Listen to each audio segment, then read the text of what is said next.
Welcome to tonight's online event from the British Library. Black to the Future presents Imaginary Cities with N.K. Jemisin and Victor LaValle in conversation with Irenosen Okojie. This is the latest event in a series accompanying the British Library's exhibition Fantasy Realms of Imagination, which is running in the gallery here until 25th February.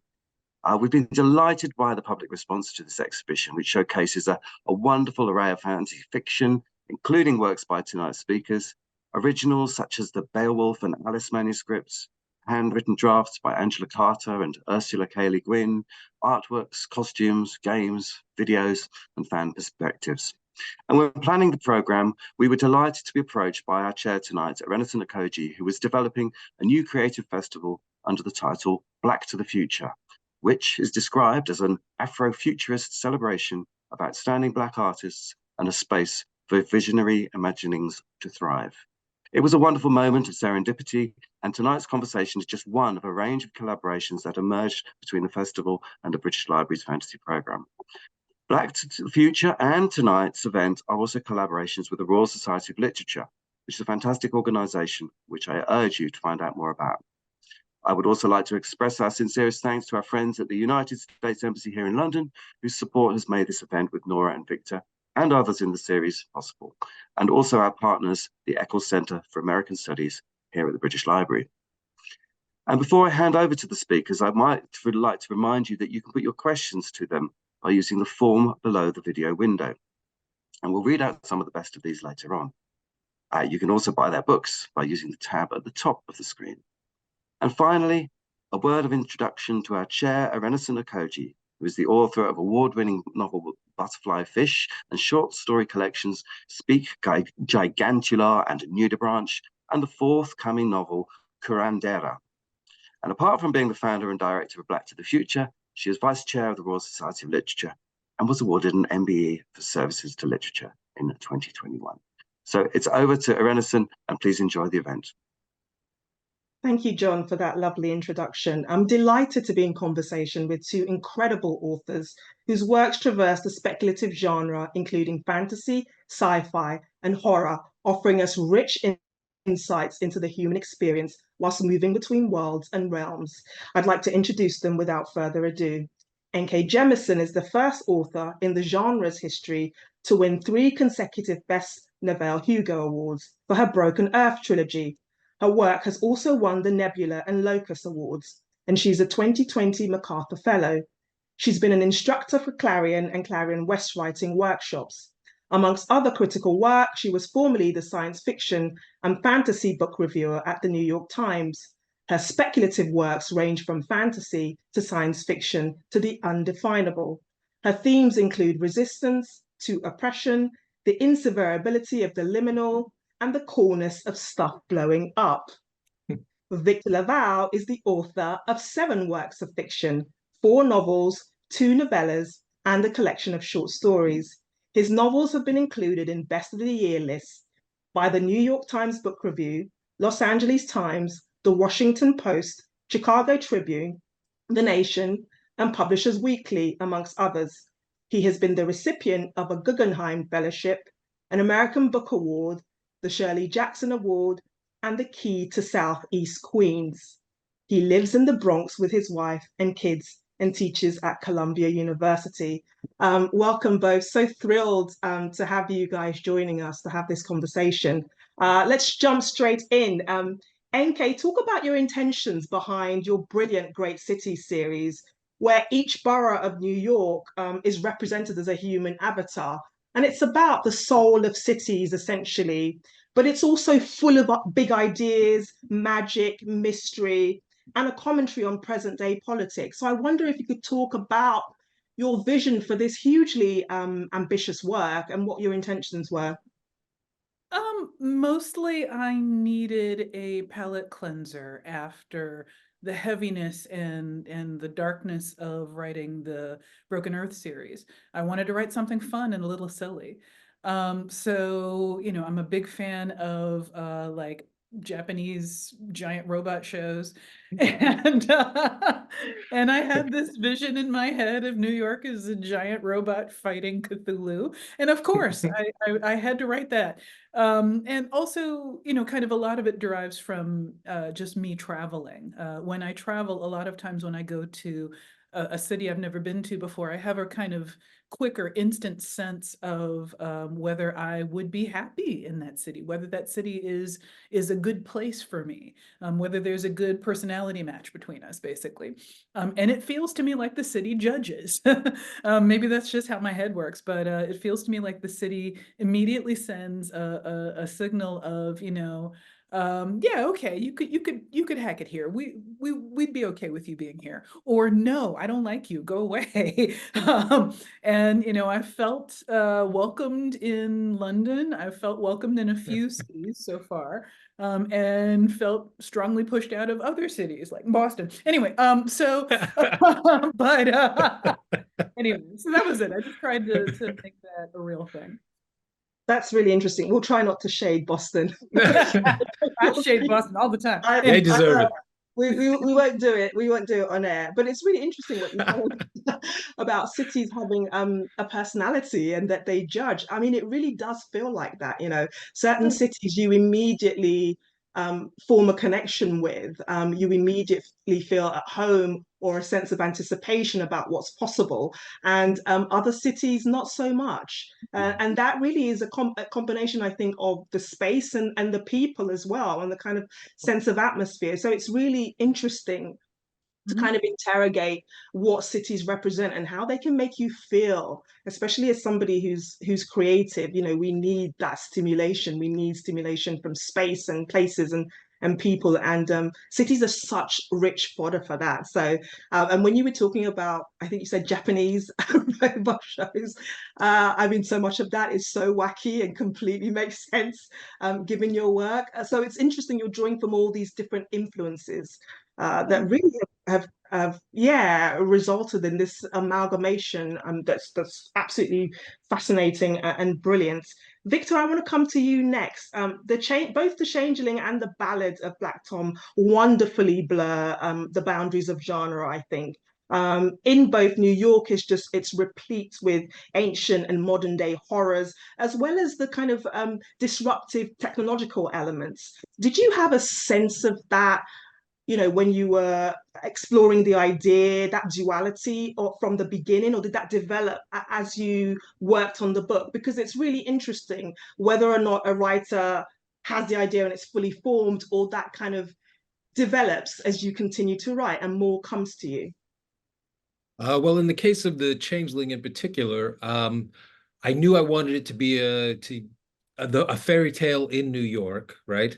But I also I sometimes get frustrated when I'm like watching a movie, reading a book, watching a show, whatever it is, where essentially where the creator throws out the technology, and you know on some level it's just because it's too difficult to deal with it, right? To put them together. So it'll be a fairy tale in New York, but for some reason nobody uses their cell phones or something like that, right?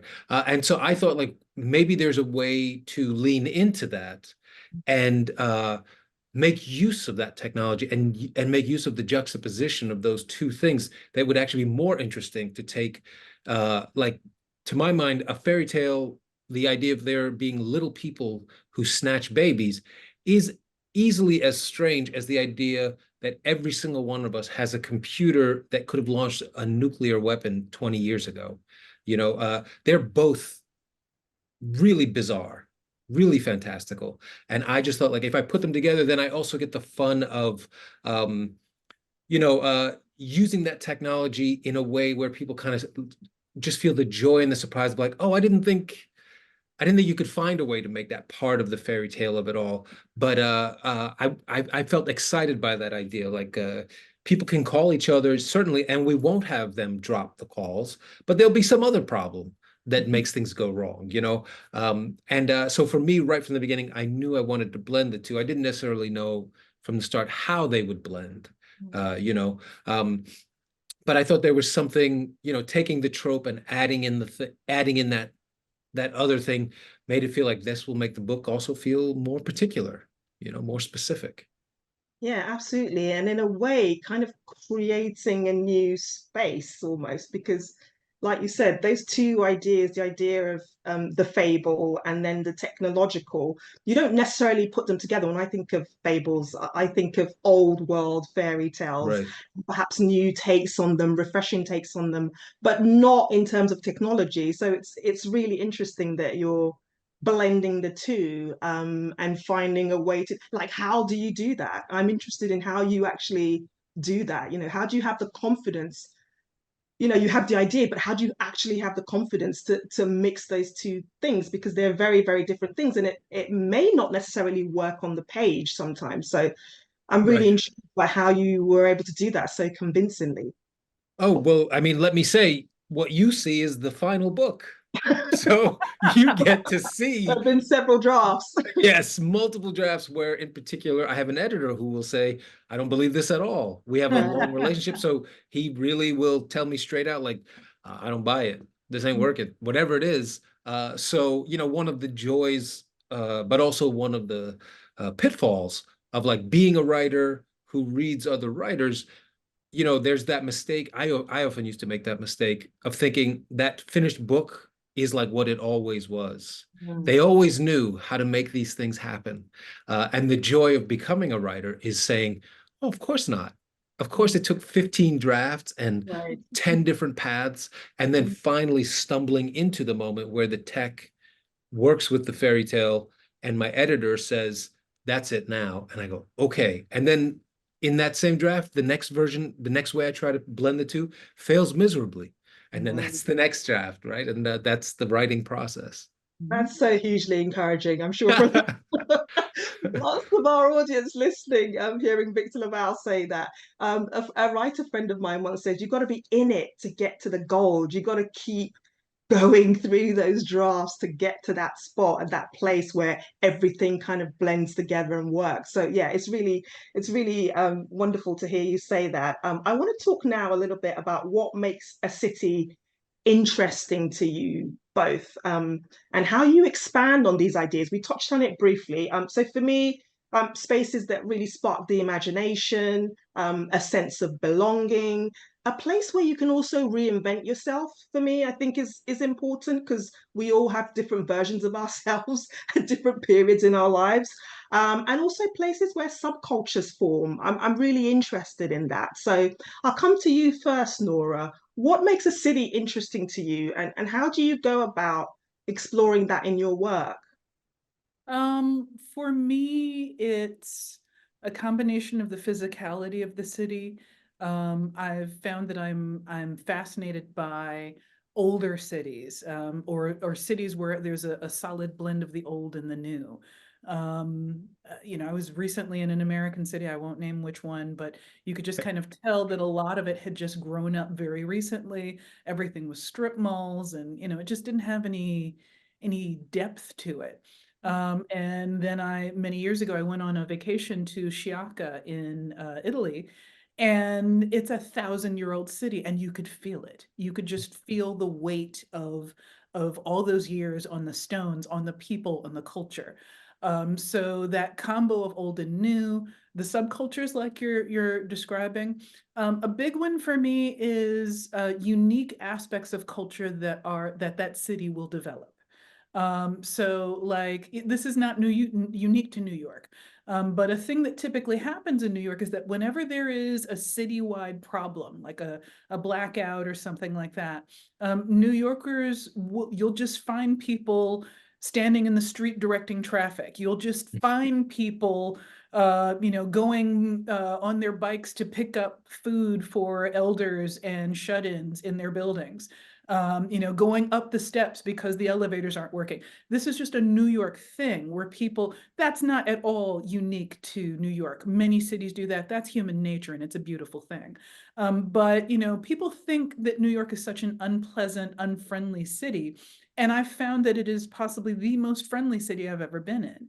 You know, I've been in lots of cities where people will be nice to your face, will say positive things to you, but then not help you if something goes wrong. In New York, they'll cuss you out, but they'll still help you. I love that. I love that. Cuss you out, but still help you. Also, what you said about the mixture of the old and the new. I was thinking of I did a residency last year in Barcelona, and I felt exactly that way about it. I mean, it's such a gorgeous city.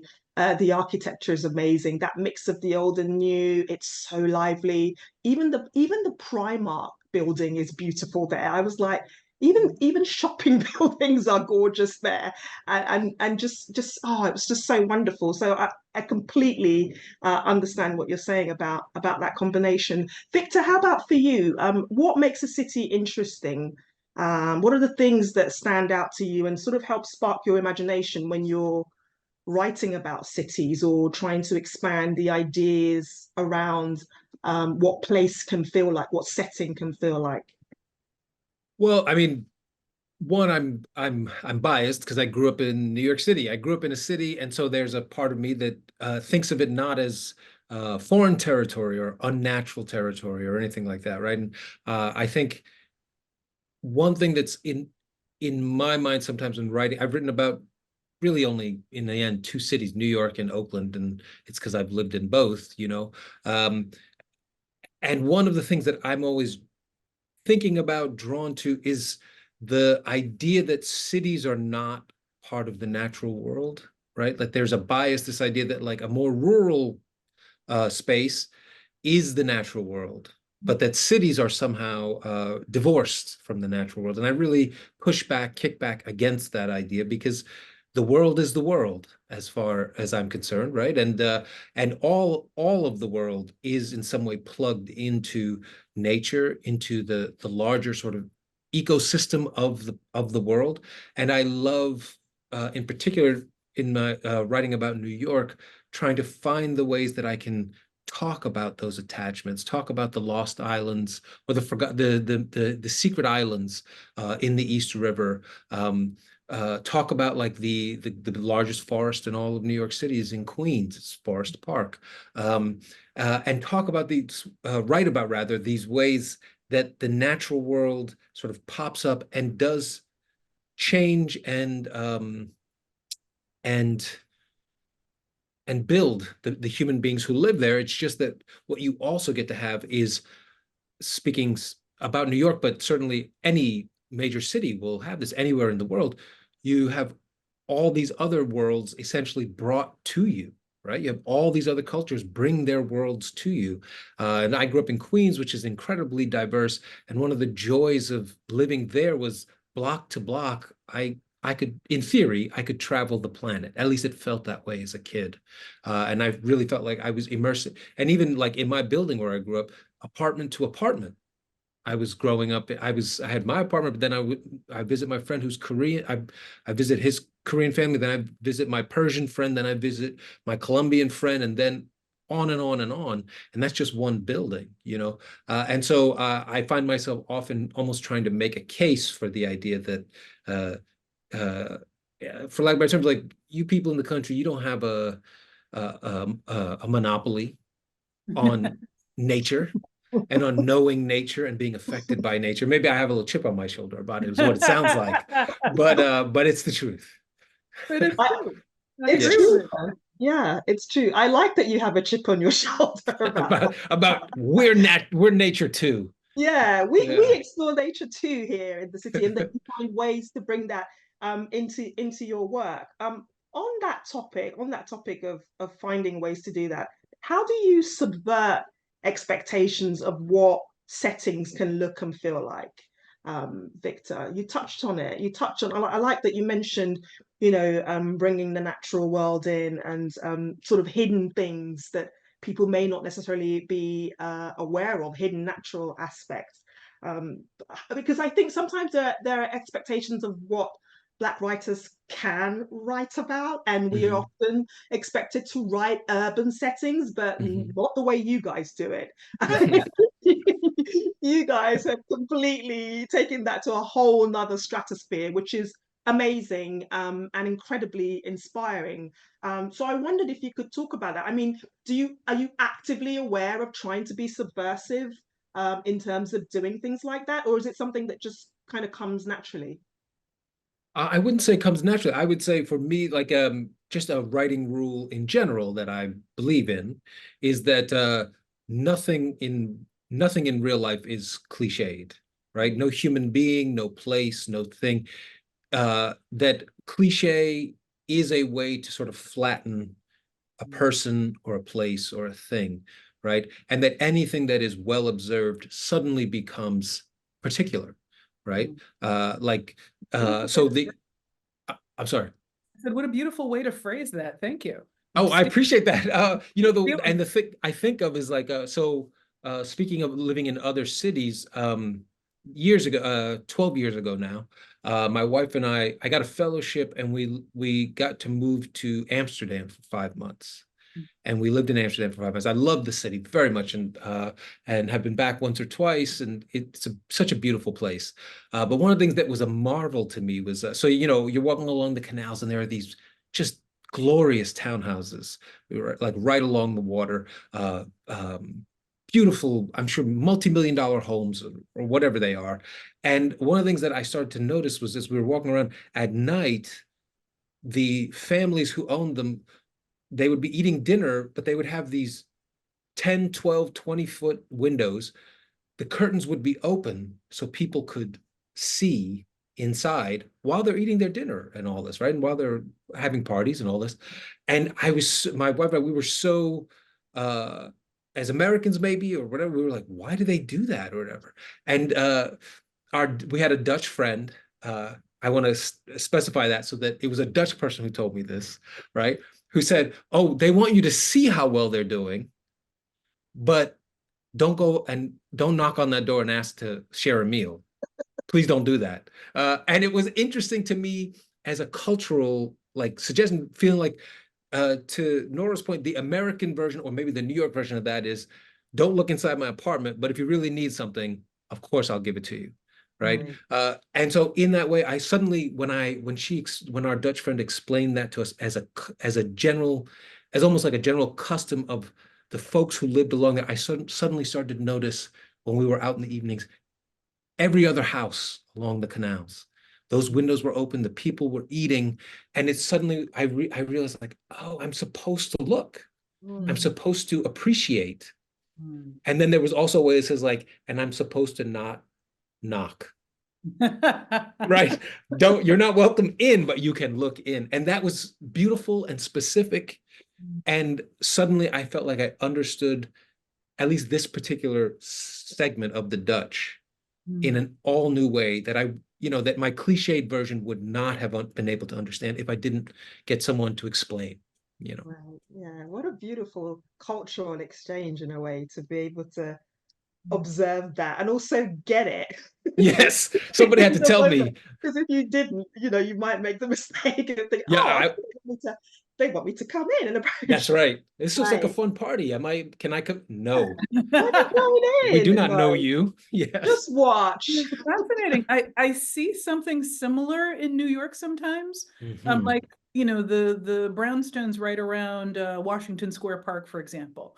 In New York, they open the windows and they let you see the house, but you don't see people. You never see people. The windows are only open when there's no one around. It's like they want you to see the material goods, but not the family, not the events, not the emotions. So that's interesting. I wonder what that means about New York. They want to show up what we have. They're like, look what we have, but not us. But not us. Yeah, it's like because they're also not owning the truth of it then, right? Like you're not going to say we're the rich people. Right. You're just going to say there are rich people here. Yes. Right. Disembodied third person. The physicality of it. Yeah. That's so interesting. Rich people existed. Yes, they exist. Right. How about for you? How do you feel you subvert expectations of what settings and place can look like in your work? I think I just try to write the reality of what I see versus that cliche that Victor's talking about, that cliche that so many people expect. You know, when I decided to write the Great Cities books, for example, you know, I left Manhattan almost immediately. And whenever you see movies or TV shows or something about New York, 99% of the time you just see Manhattan. You see really a small section of Manhattan. It's almost like the other 4/5 of the city doesn't exist.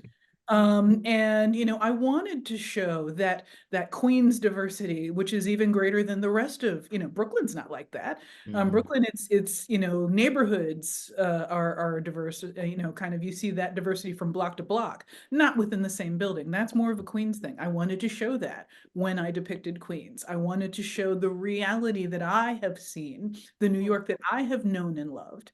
You know, and I've written about several cities at this point, Birmingham, Alabama, New Orleans, where I lived for a while.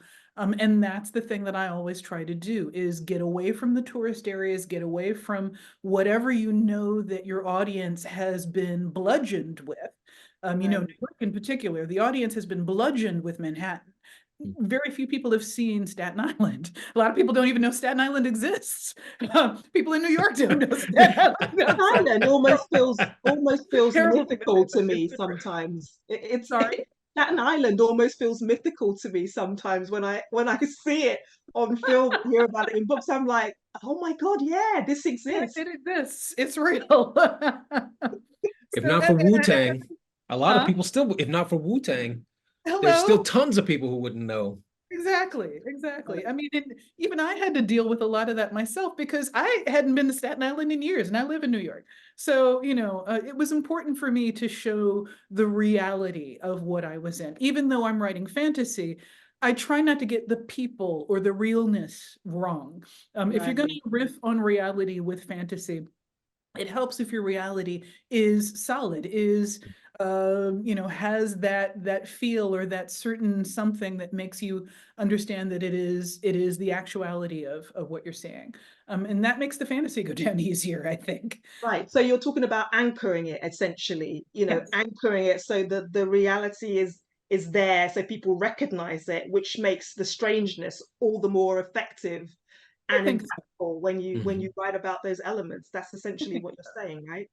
Yeah, I think that when I'm about to knock down a bridge in New York by having a metaphysical interdimensional tentacle swipe through it, it helps if I use a bridge that not everybody's heard of. I use a bridge that I like. The Williamsburg is my favorite bridge. I destroyed it immediately. So, and that was the whole point, is, you know, to show some realness. Absolutely.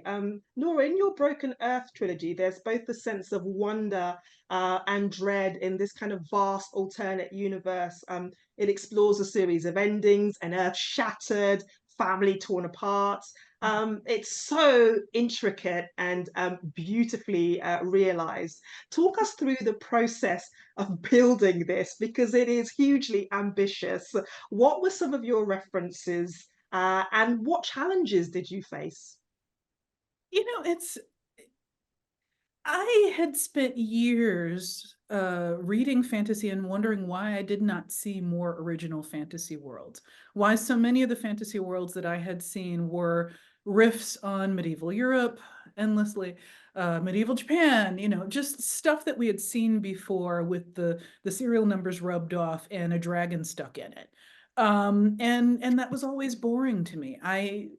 I find it more exciting to create a world from scratch.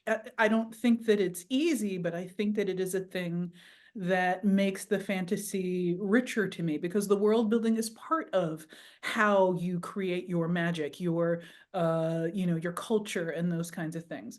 So for me, it was really more a matter of, I wanted to see a world where seismology was just off the chart. I wanted to see what people were like in a world like that, where natural disasters, extinction level events happen on a regular basis.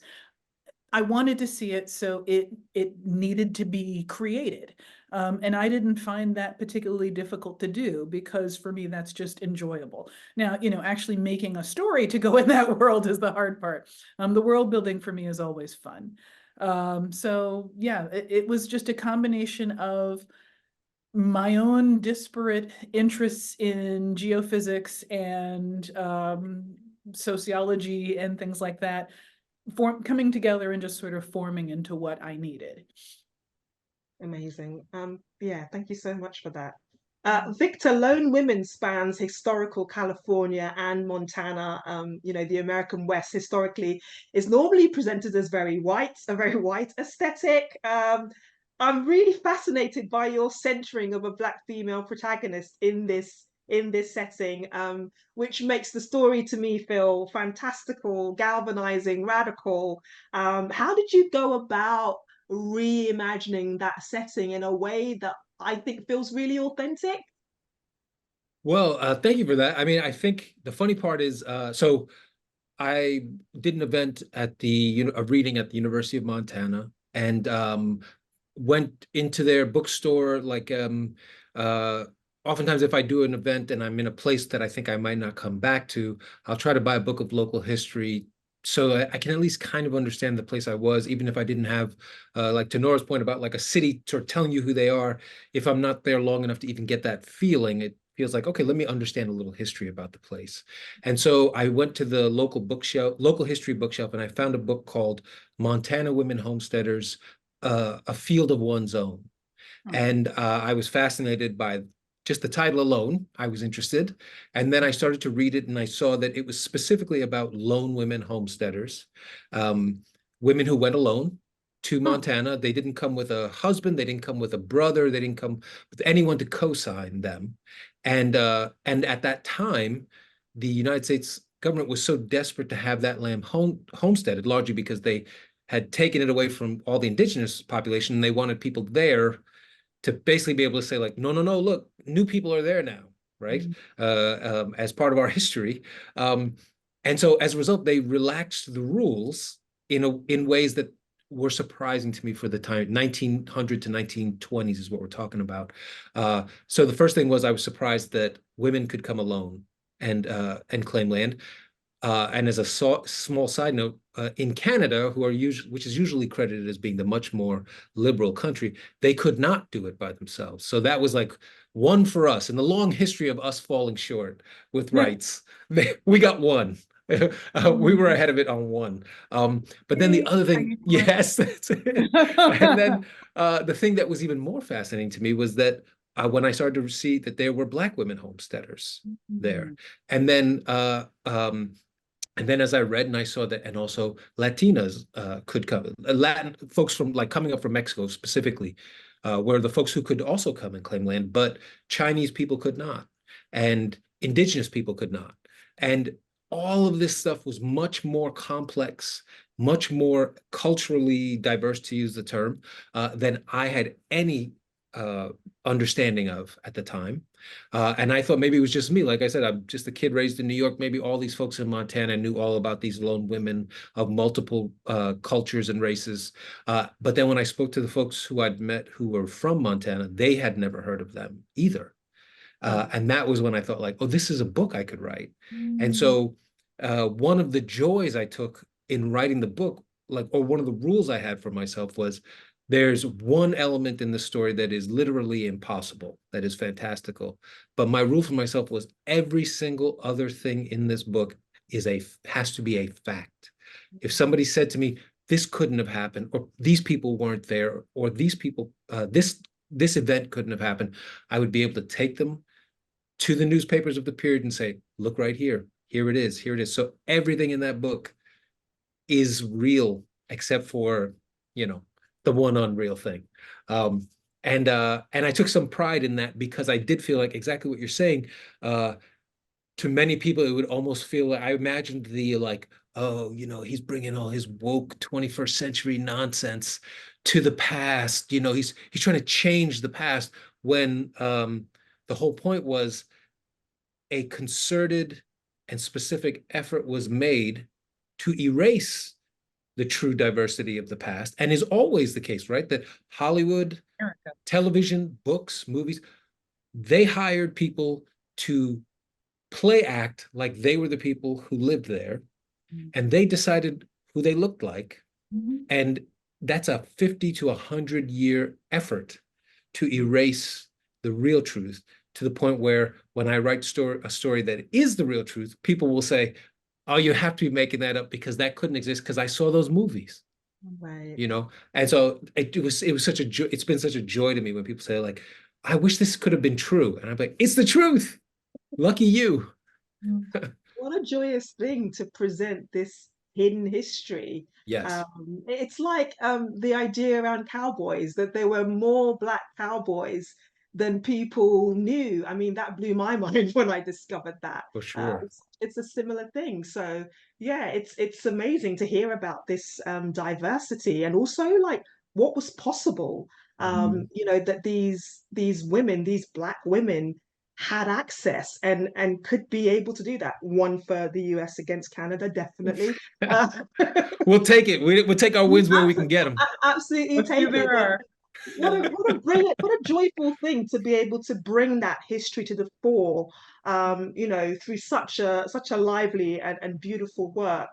Could I ask you to read just an excerpt from Lone Women so our audience can hear what the book is like? I'd be happy to. And so I picked out a very short section that literally speaks to exactly what we just discussed, to the surprising diversity of the place. And the only thing you really need to know for this small excerpt is our main character's name is Adelaide. She has fled from California to Montana. And she has brought with her nothing but a large steamer trunk. She arrives in a town called Big Sandy, and then she gets a wagon ride from Big Sandy to her homestead, which is far, far away from the town itself. And along the way, her and the wagon driver, Mr. Olson, sit down and have a conversation. And this is that conversation. Better to discuss something else. One question of great importance did occur to her. Mr. Olson, Adelaide said, let me ask you this straight. Go ahead, he said. He eyed the beans bubbling on the fire. Had he eaten any of his meal yet? Am I going to find any other Negroes out here? Adelaide asked. Mr. Olson coughed with surprise, not the question he'd expected. My home, Adelaide continued, we were all Negro farmers there, 27 families, Lucerne Valley, California. You heard of us? Mr. Olson thought on this, looking toward the distance. Can't say I have, he finally admitted, but I've never been to California. She felt disappointed, just slightly. They thought of themselves as big news in their own way. But what had she known of Montana before Mattie T. Kramer? A front page story in one person's life might not even rate a line in the next person's newspaper. As for Negroes, Mr. Olson continued, since you're near Big Sandy, you'll meet Bertie eventually. Bertie, Adelaide repeated. Bertie Brown, he said. Annie Morgan used to be on the land, but she died. I think it was last year. She was farther south, down at Phillipsburg.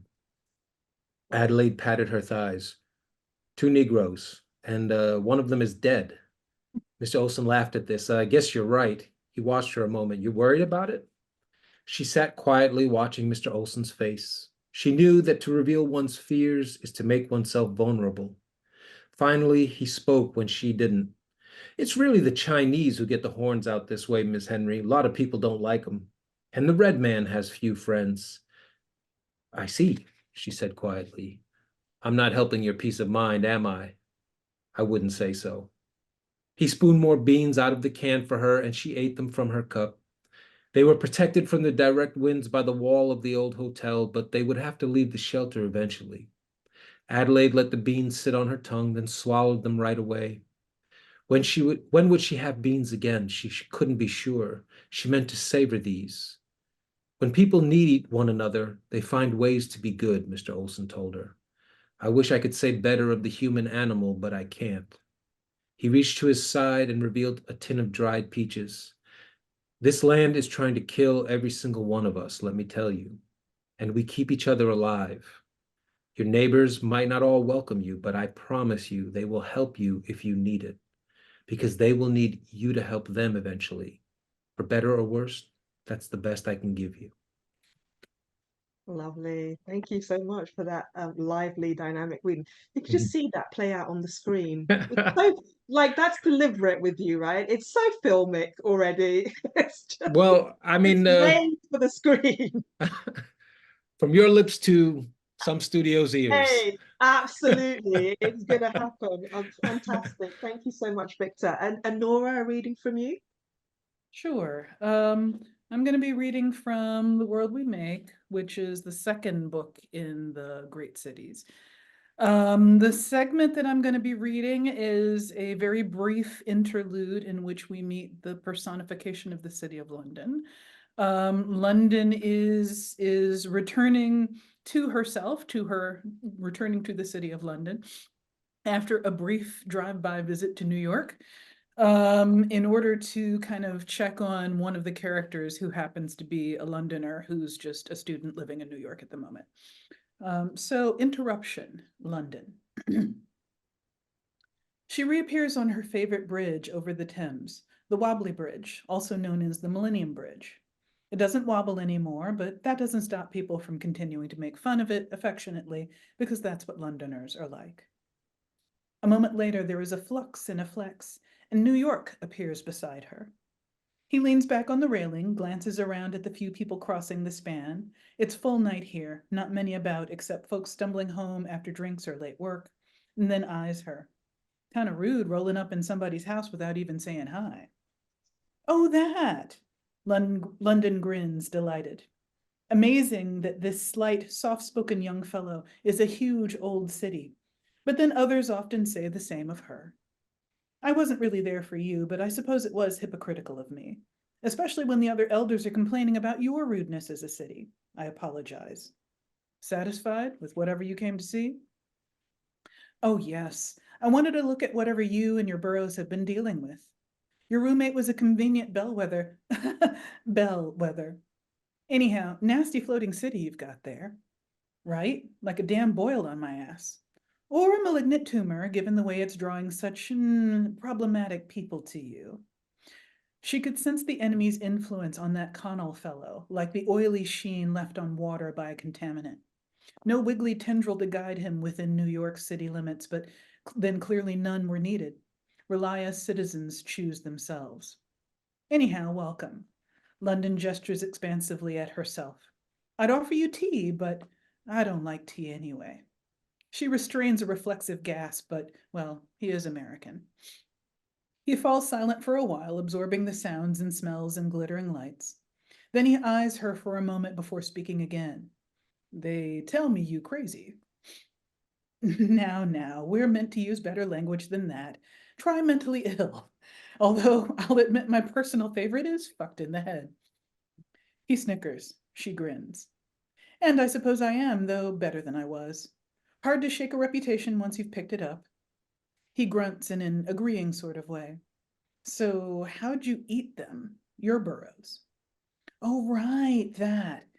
Well, know how you have 5 burrows and counting? Imagine having 32. New York splutters. Fuck out of here. She chuckles. It wasn't that many. 32 only became official in the 1960s. Even at the time I instantiated, though, 17th century or so. I can't remember exactly, but it wasn't long after Shakespeare's passing. London had a lot of distinctiveness between its now boroughs. Still does, I mean, but we're talking about then. So there were a lot of us when we first felt the city's call. Honestly, be glad you've only 5. Our meetings were the stuff of nightmares. New York laughs, though there's an uncomfortable edge to it that tells London he understands from experience. And she shrugs, though in reality it wasn't a shrug-worthy experience. Some of them didn't want to be London. We tried it for a time, fighting our own version of Squiggle Bitch for weeks on end. No talking, and we didn't meet a humanish version of her anywhere, but it was bloody monster attacks every other minute, absolutely brutal. Composite cities give her a lot of opportunity, you see. London sighs. Anyhow, it finally became clear that some of us were never going to be fully on board, and without that, none of us would ever be safe from the enemy. So I said I would do it. I would be the one and only London. The others agreed, and so it was. But like New York pantomimes using a fork and knife. London can't help laughing. Oh my God, I'm not Sweeney Todd. I only ate their essence, the thing or things that made them an aspect of London. I took all that into myself. The city latched wholly onto me and me alone, and the others went back to their ordinary lives as ordinary people. Then I vanquished the enemy and did a little dance, and that was the end of it. Well, apart from me losing my mind for the next couple of centuries, because this city of all cities should never be just one person. But one does what one must. New York frowns, probably because he's trying to figure out what it would be like to suddenly take on the personalities and skills of so many other people. She hopes he never finds out. That's real fucked up, he says. They just left you to take on all that? She sighs. He's right, of course, but she's had a few centuries for forgiveness. We were strangers to each other, most of whom had families and lives beyond being the city. Life was harder back then, remember. Plagues and war every other minute and the Great Fire. That happened when I went to mentor another city. Algiers, or was it Bucharest? Whichever, she almost killed me. Granted, I was very Joan of Arc core at the time, dressing oddly, having visions, speaking in tongues, probably very alarming, but setting me on fire was just rude, don't you think? He stares. She thinks he's impressed and preens a little, brushing a lock of hair back over her shoulder. I don't know what I would do if the others didn't want to be New York, he says, chewing on his bottom lip as he contemplates it. I could do it, but of course you could do it. Cities pick primary avatars who can handle the job alone, if they must. But it's hard to be a whole city, especially cities as disparate as yours and mine. So sometimes our cities try to be kind to us. Spread the burden, give us a support network, that sort of thing. She sighs, remembering in spite of herself. Most of the other Londons had wanted to remain avatars, but it had been an all or nothing thing. She misses them still. Never occurred to me to jettison one part and replace it, though. Not sure that would have worked here. London is particular about what counts as London. New York chuckles and says, in a terrible imitation of her, one does what one must. Then he straightens and stretches. Not much to him in this form, but naturally there is a flicker, and for an instant, London sees the truth of him. Neatly gridded blocks and decrepit subways and fancy rooftop wine bars that make her crave the comfort of a nice, cozy pub. But he's got pubs too. Not many, but those few with the right spirit, sparkling like jewels amid the depths of him. Well then, they can be friends. Then he's just a skinny black youth again, lowering his arms and trying to work his way up to leaving with grace. Apparently he gives up on the grace part after a second or two. Well, I'm out.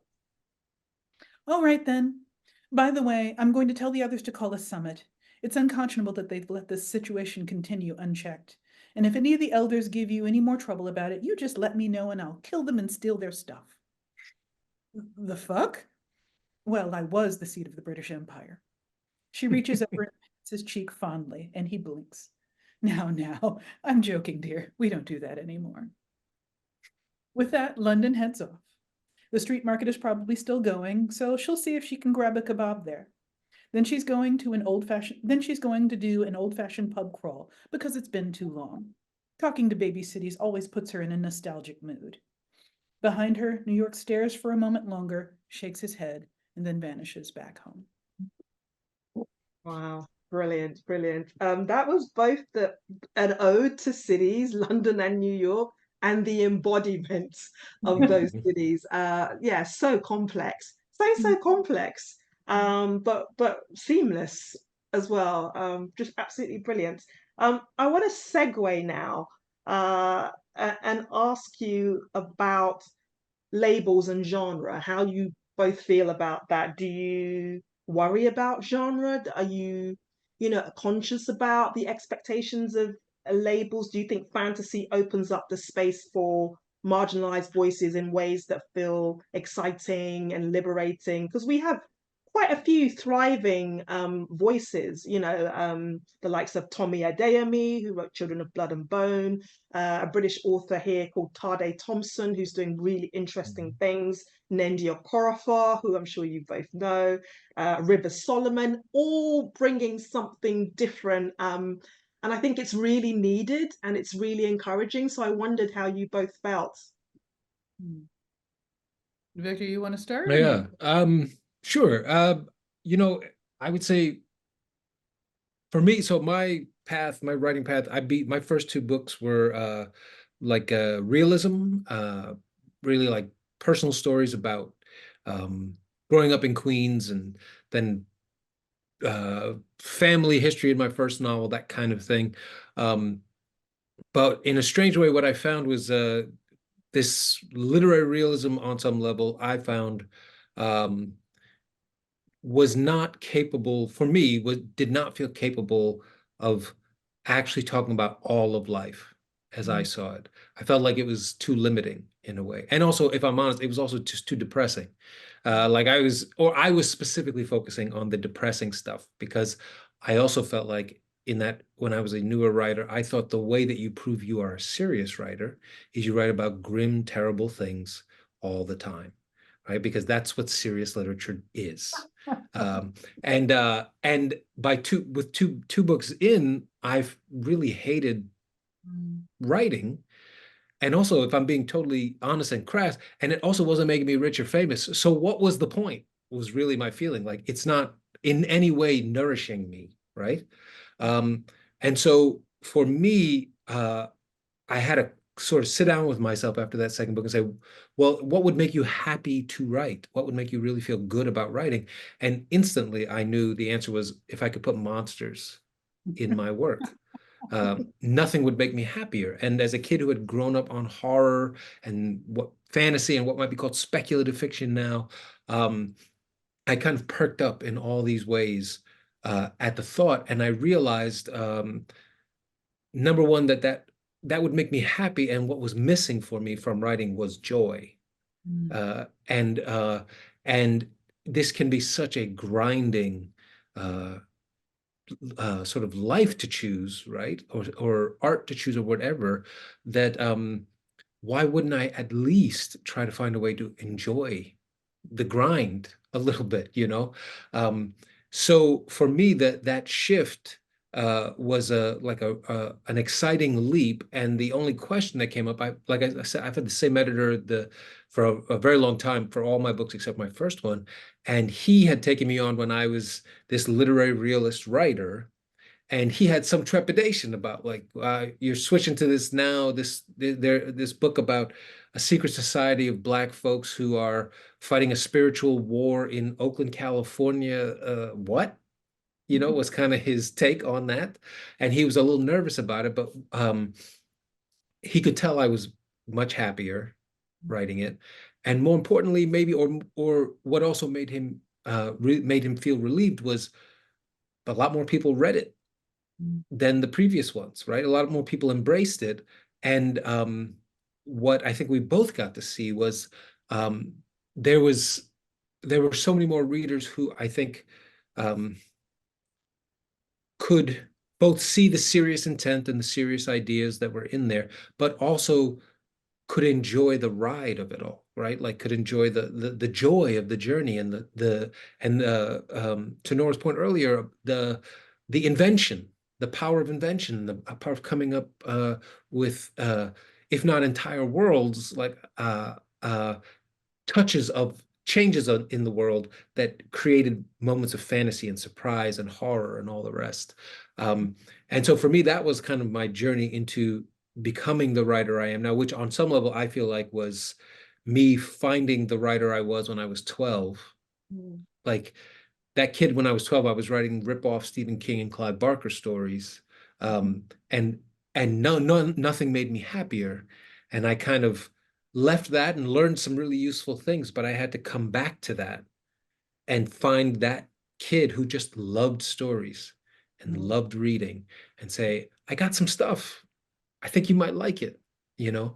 And I think he probably would like at least half my books, right? Maybe not all, but at least half. And so I don't know if that quite answers the question, but I think part of, if things feel surprising or inventive or anything like that, on some level, it is because I really worked hard to tap back into that sense of play and that sense of joy. And then, but unlike what I saw when I was a kid, that joy was Black joy, right? Or in the case, or it was multicultural joy, if it's like in New York and doing all these different cultures at the same time. And that was the thing that I hadn't seen when I was young and reading. And I feel so happy that like plugging into that and adding this other touch it feels like a moment where there's an audience who wants that, you know, versus I'm just imagine, you know, writers doing that 50 years ago. Even if they're doing it, you know, we look back now, we say, oh, they were a classic, but they were ahead of their time or something like that, or there wasn't enough an audience, or really there weren't enough publishers who saw the value to publish the thing and let it reach people. So I'm sorry, that was a meandering answer, but No, that's a brilliant answer. Yeah, so much in that answer actually. So finding the joy and also the sense of curiosity about what's possible, what invention can look like, tapping into the childhood self, and combining that with what excites your present self. You know, so yeah, there's so much in that's really encouraging for aspiring writers who will be in the audience listening in. Thank you so much for that, Victor. And Nora, how about you? Well, I mean, I never set out to be a serious writer. I came into science fiction knowing full well I am a Black woman writing science fiction. At the time, there were, I think, two others. You know, Nettie, no, yeah, Nettie and Nalo Hopkinson. Oh no, there were four others. I'm sorry, four whole others. But you know, I came into a field that I did not think was taken seriously. I did not expect to be taken seriously within it. I have told the story before of how I really just started writing because a combination of I got frustrated with what I was seeing and realizing I can write as good as or better than this. And poverty and realizing that if I tried selling some short stories, maybe I could get enough money to cover some bills. And I did not expect to be successful. I did not expect to get taken seriously. I didn't expect anybody to read my stuff. So that was kind of fun. For me, though, what it really boils down to is, you know, I see it like the difference between modifying existing clothing to come up with an interesting new costume and creating that costume from cloth and pattern and scratch. You know, I can do so much more with it. I can make it look better if I can manipulate the world and the society and the characters, versus just trying to depict the reality that I see. So I've never had any urge to write realism. Beyond the realism that's embedded in my stories. I've never had the urge to write just pure realistic stuff. So I can't really speak to the contrast of that. But for me, it is the reason I've never had that urge is because, you know, I think like you, Victor, I look at it and I realize there's so much more you can do if you change it from the ground up. So that's it. Yeah, that's a wonderful response. I love that you said modifying existing clothing. What a beautiful way to express that. Also, you know, being one of few Black women in that space, in some ways, did that give you a sense of freedom? Because there were so few of you at the time. It's like, yeah, well, I can kind of do what I want. You know, I don't really have a lens on me in that sense. So, was there an element of that? No, I was hyper aware that there was a lens on me, but I just knew that that lens didn't expect much. Mm. And that, you know, there's a racism of low expectations that you learn to get used to when you're an American Black person. You know, people are always surprised that you can talk. You know, you're so articulate, you know, that kind of thing. They're surprised you can talk, that you can walk and chew gum at the same time. So, you know, I did not expect I just knew that I wanted to write certain things, and I did not care what other people would think of me because I knew they wouldn't think much. You know, there would be some who did, but you know, I was coming into a genre that had a long and storied history of you know, kind of patronizing Black authors when they pointed out the disparities and the poor handling of reality in the science fictional worlds and fantasy and fantastical worlds that existed out there. There's a race in SF essay that Samuel Delany wrote I forget the specific year, it was in the 60s, but I believe it was the 60s, where he's pointing out the exact same problems that I, as a modern Black science fiction writer, had been dealing with. And it was very polite. It was a very reasoned and careful and detailed case. And you can see that no one paid attention to it. They just simply ignored it. You know, and so when I, in the 2010s, and other Black writers started making the same case for, you know, we're not seeing fantasy worlds that look like reality. We're seeing endless depictions of fantastical medieval Europe that don't contain any brown or Black people. And we're seeing depictions of modern Europe that the modern UK that don't contain any brown or Black people. You know, and it just, I didn't expect much of the genre, and I didn't think that the genre would expect much of me. So that created a freedom, and I suppose it's the freedom of contempt. I don't want to make it sound terrible, but it's the freedom of, you know, okay, you know, you do what you're going to do. I'm going to do what I do. We'll see what happens. And then surprise, I'm a MacArthur, an award winner, and a bunch of things happen. I wasn't expecting that. I'll take it. That's so amazing. It's phenomenal. Take it. Yeah, I'll The take freedom of contempt, and yeah, I don't know if that's a empowering, good way to phrase that, but how But an empowering honest one. you know, it is what it is. Yeah. It's a very, very honest one. Before we go to audience questions, I want to just lastly ask you both, do you see your works as blueprints for social change? And if so, in what ways? Victor, I'm going to come to you first. Um, Like, how well, can this be considered forms of activism, you know, within the genres Right. that you guys operate in? Yeah. Well, I guess in a way, to what Nora just said, like I think there's something. It seems almost so basic that it shouldn't need to be said or something, but there's something so basic about asserting a reality that the dominant majority can't imagine exists or doesn't care if it exists or doesn't want it to exist. Yes, and the like in a strange way, like one of the most powerful things one can do is assert one's reality, and then communicate that to other folks who also recognize that reality, right? And in that way, what you get to, like, I think sometimes I think about the old model of, say, publishing, let's say, right, which was that there were much fewer houses, much fewer editors, and the people who sat in those positions were on some level, and the people who ran magazines that ran stories were on some level making choices about what reality any genre agreed upon, right?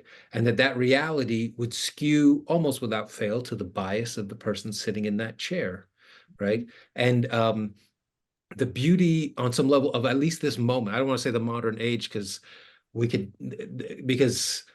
whole segments of the population are trying to claw back the modern age to 100 years ago all the time, right? But the glory of at least this moment in the modern age is not just that, say, that writers like Nora, myself, and any number of the folks that we've named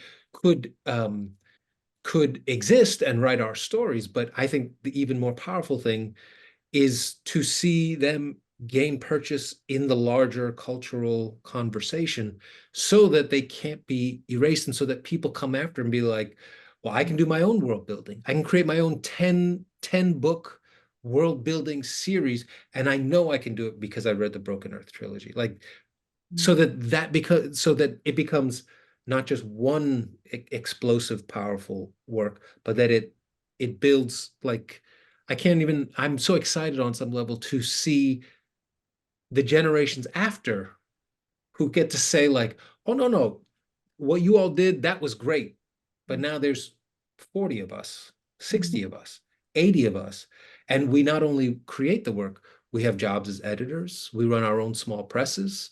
We work as execs at TV studios, radio station, like the way that can build out. And on some level, we can fight for an assertion of that reality that we all share, and that there will be other people who will assert their realities that we didn't see, and that's beautiful.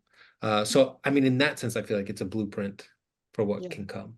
Yeah, that's really positive and a beautiful way to express what could be possible. Like, you know, let's manifest that from your mouth to the universe, as they say, that those things start to happen. We certainly need more Black and persons of color editors in those positions, you know, who know what's possible. Who know that innovation is there and are in positions to kind of give those opportunities to writers who have those voices and want to do exciting things. So hopefully that can happen. Nora, I'm going to come to you. I don't think of art as activism. I think that art works in concert with activism. I think that artists can dream up realities as they are, can rewrite those consensus realities that Victor was saying, that, you know, sort of power brokers tend to try and control and filter through their own biases. Art can fight that. Art can push against that vision and create a new consensus reality, a new zeitgeist. But, you know, the activists are the ones who go forth and enact that in the real world. The activists are the ones who make it become a thing.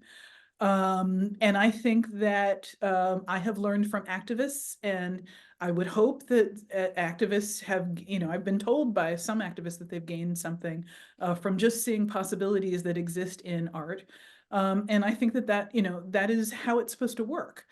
My father is a visual artist, Noah Jemisin, and he taught me as I was growing up that, you know, and this is, there are many paraphrases of this particular quote, but the duty of the artist is to speak truth to power. The power will push back. The truth will be debatable, but you filter the truth through yourself just as other people are doing as well. And if your voice is strong enough and powerful enough, you can make a difference in what everyone is saying. And so that's the thing I'm trying to do. Yeah. Yeah, absolutely. And not only speaking truth to power, but speaking truth to power in subversive, experimental, bold ways, which you both do so wonderfully. So thank you so much for that. We have some audience questions now. A question from Jude. How do you feel about worlds in which a population is considered to be a homogeneous, non-white race? Can this be done well? And should writers always strive to diversify populations? That's the question from Jude. If you're talking about humans, that's an artificial world where a small population of isolated people was deposited and not allowed to migrate because physical diversity among human beings is a response to environment. If they live on that planet, if they spread over that planet, if they move beyond the solar radiation zone that they're in, they're going to begin to differentiate. They're going to develop darker or lighter skin. You know, they're going to develop different ways of processing the air if they're in more, you know, high altitude places. You can't have a population like that in any kind of world that makes sense by the laws of physics that we know. So that's my thought about that. Anyway. Wonderful. No, that answers that perfectly, I think. Victor, we have a question from Danielle.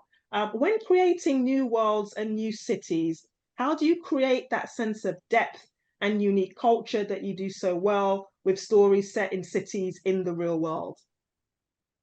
Well, I mean, I think the beauty of fiction on some level, right, is that the fact that we're not writing nonfiction is inevitably in the history of any city, the geography of any city or any place, there are going to be gaps and spaces, right? We can't answer everything, we can't know everything, and that those are exactly the places where it's very easy to just drop in or invent something new, you know, to create a whole other neighborhood in the middle of Queens, to create a secret underground city below Oakland, whatever it might be. The joy of it is, I think, knowing a place well allows you to figure out then what you can invent about that place if you're using a real place like I have usually done, versus, I mean, the other side of that is the joy of truly wholly inventing a place, I imagine, is then you are in charge of all of it. And no one can tell you you're wrong about your city. You're also Already decided I'm never writing in the responsible. real world again. I'm so sorry. What did you say?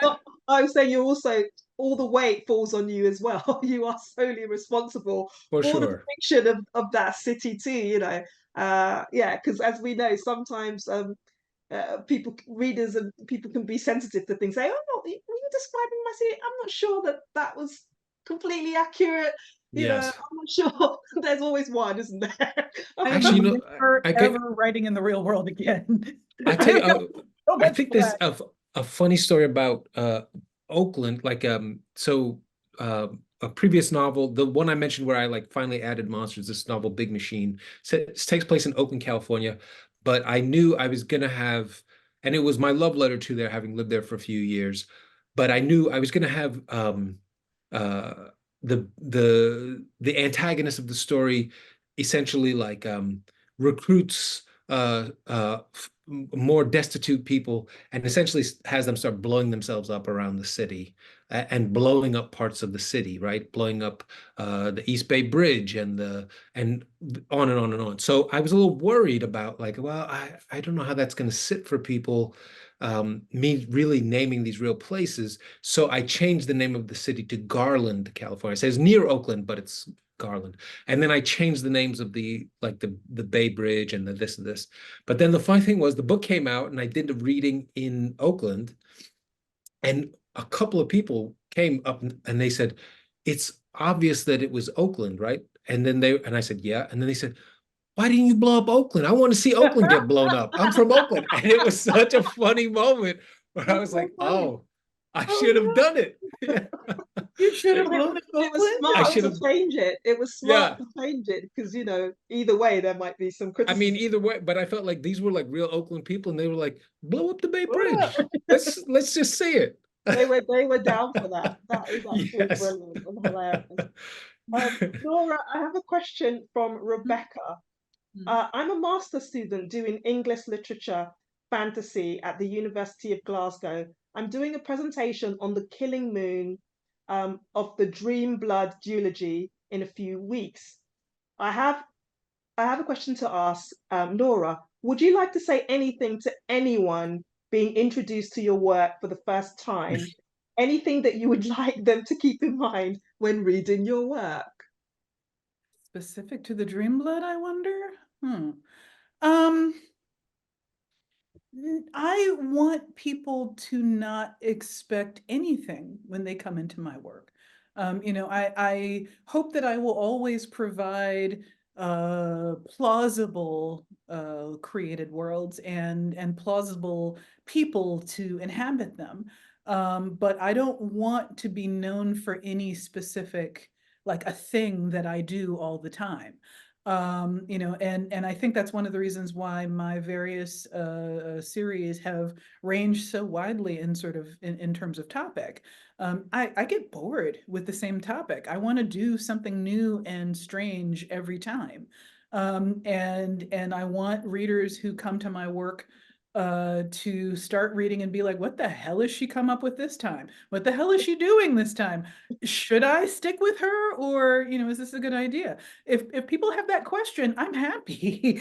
And the answer will sometimes be no. I like her Dream Blood books, but I don't like her Inheritance books, or, you know, or I like the comic book, but I don't like the Broken Earth, you know, I mean, and that's fine. I want to, my mind is it ranges widely over a lot of different subject matters. And if one thing that I'm doing doesn't make people happy, that's fine. Maybe something else that I do will. Yeah, absolutely. And there's such a breadth and scope to your work, like you said. It's really hard to pigeonhole you. And that keeps things interesting because, you know, like you said, you don't want to get bored and you want to keep challenging yourself. You know, as writers, we have to keep seeking those things that keep us excited, you know, keep us curious about being in that fictive space and the worlds that we can build. Question for Victor from Jamie. Do you believe that in the future there's going to be more people writing about the real history, and possibly even more films that show the retelling of history as merely white will change back to a sort of retelling of history as it actually was, namely more diverse than we're thinking about today? I mean, you touched on this earlier when you were talking about lone women and the true history, the real history that people weren't aware of. But yeah, he's essentially, I think, asking you to expand a little bit on that. Well, yeah, I guess I would say just I certainly hope so.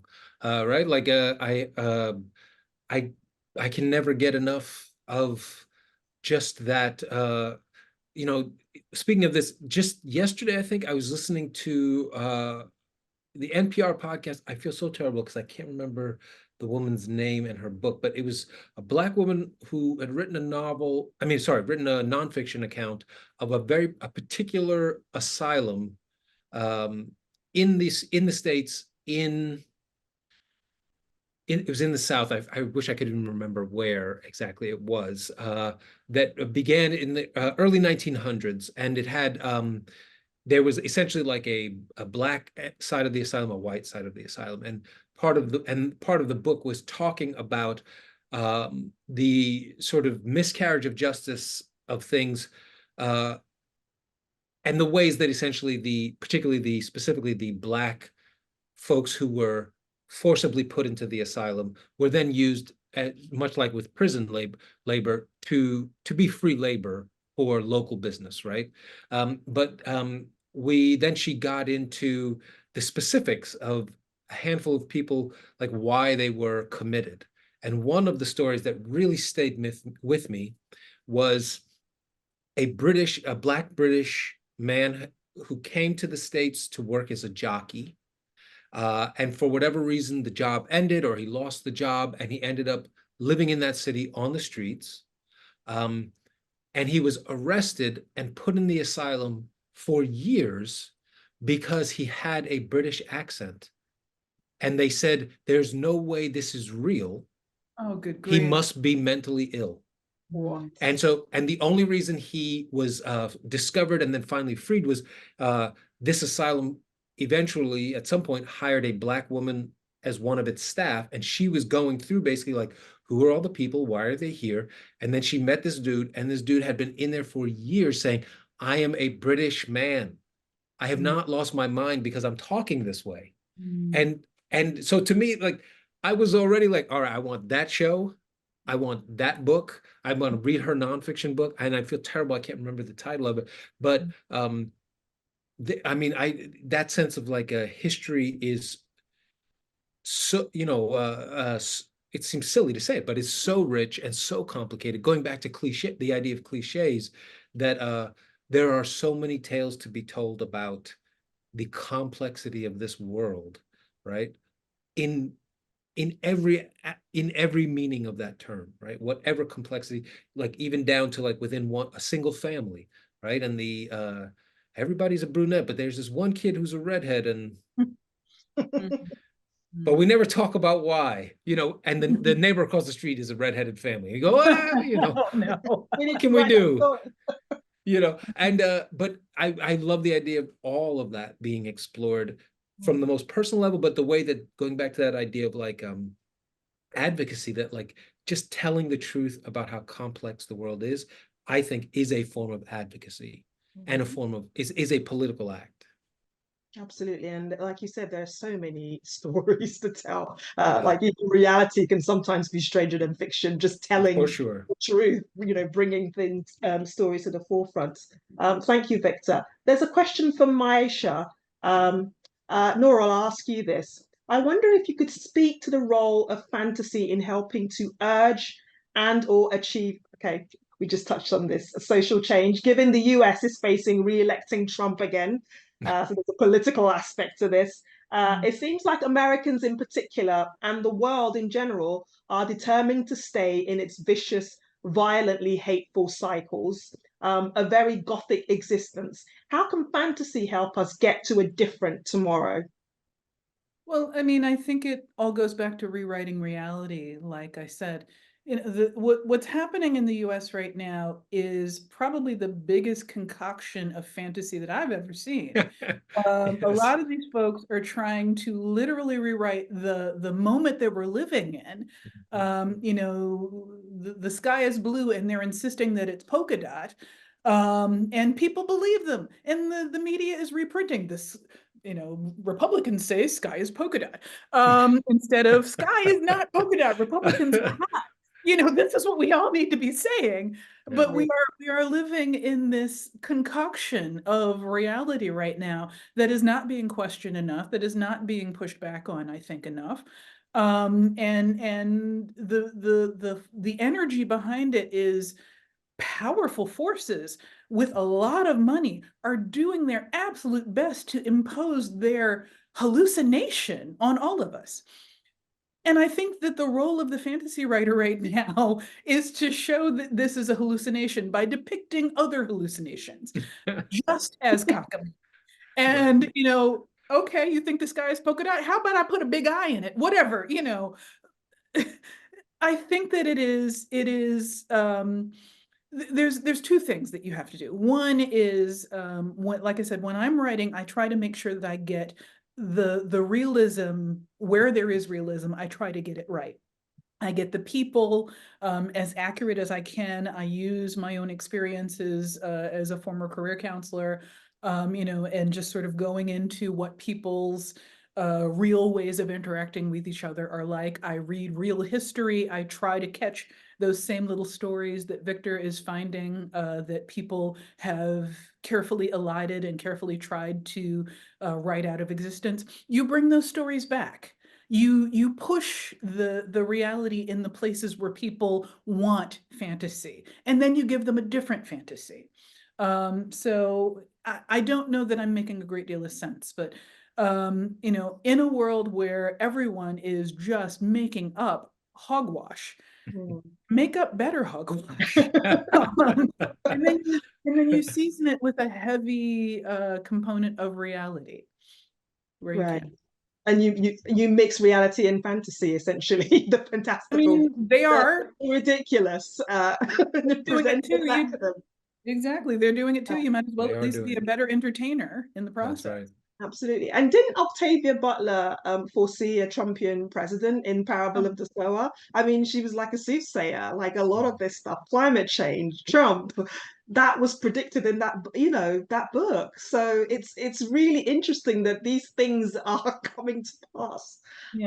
And we are essentially witness to them. But yeah.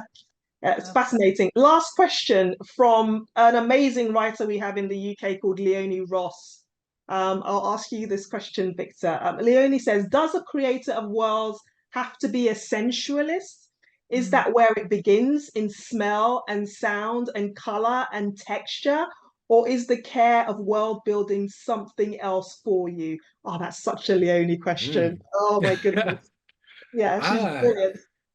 That's a great question. I mean, in a way, I wonder within that question, almost like the idea of like, well, how does one access this world, right? How does one access the world? And I imagine that will determine, so I would imagine that this writer is a sensualist, is a person who sees and thinks this way, right? And so I would say definitely for you, yes, right. And I only say that to I don't mean to be flip about it, but I mean more like I was amazed when I listened to something that came out a couple of weeks ago that talked about the idea that only 40 or 60% of the population has an interior voice, right? That 40%, at least 40% of the people walking around are not in constant dialogue with themselves in their heads. They're not constantly talking through their steps and their moments and all the rest. And you might as well have told me they just discovered the cities on Jupiter to hear that. It is so foreign to my understanding of life, because even as I'm talking now, there's the voice in my head saying, like, just wrap this up, buddy. Let's go. You know what I mean? Like, it's always on. Your And inner so voice is a rude Queens person? he's Is that what's absolutely happening? it is. It's like, yeah, this is good, but we got to move it on. That's We the got inner things to voice. do. We got things to do. But I only mean that to say that I think the beauty of the creative process of the writing process is that every single writer, I hope it doesn't sound like a cop-out, but every single writer, their mind, their way that they access the world is the way that they access creating worlds, right? And the idea of saying that there's any one way would strike me as so debilitating to 99.9% of all the other writers who are creating. So my answer would be yes, and yes to all the other choices as well, right?